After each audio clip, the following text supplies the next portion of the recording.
ಬದುಕಿಗೇನು guarantee ಇಲ್ಲ.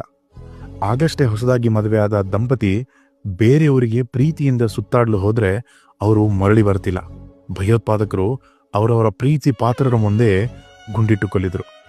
ನೆಚ್ಚಿನ ತಂಡ ಜೈಶಾಲಿ ಆಗಿದೆ ಎಂದು ಅಭಿಮಾನಿಗಳೆಲ್ಲ ಸಂಭ್ರಮಾಚರಣೆ ಮಾಡ್ತಿದ್ರೆ ಕಾಲ್ತೊಳಿತದಿಂದ ಜನ ಬದುಕನ್ನು ಕಳೆದುಕೊಂಡ್ರು. ಆಗಷ್ಟೇ ಮದುವೆಯಾಗಿ ಹೊಸ ಬದುಕು ಶುರು ಮಾಡುವಾಗಲೇ ಹೃದಯಾಘಾತ ಸಂಭವಿಸಿ ನವವರ ಬದುಕ ಪಯಣ ಮುಗಿಸಿದ.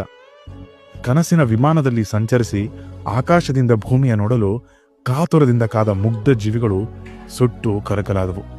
ತಮ್ಮ ಹಾಸ್ಟೆಲ್ನಲ್ಲಿ ಸ್ನೇಹಿತರೊಟ್ಟಿಗೆ ಖುಷಿಯಿಂದ ಊಟ ಮಾಡುವಾಗ ಯಾವುದೋ ವಿಮಾನ ಬಂದು ಅಪ್ಪಳಿಸಿ ಅವರ ಬದುಕಿನ ಕೊನೆಯ ಊಟ ಮಾಡಿತ್ತು. ಹೀಗೆ ಬದುಕು ಅತಿ ದೊಡ್ಡದೇನಲ್ಲ, ಬದುಕು ಈ ಕ್ಷಣದ್ದಷ್ಟೇ. ಇಂದು ನಾವೆಲ್ಲ ಬದುಕಿದೀವಾ, ಇದೇ ಬದುಕು. ಇದನ್ನ ಸಂಭ್ರಮಿಸಿ, ಯಾಕಂದ್ರೆ ನಾಳೆ ಅನ್ನೋದು ಸುಳ್ಳಾಗಿದೆ.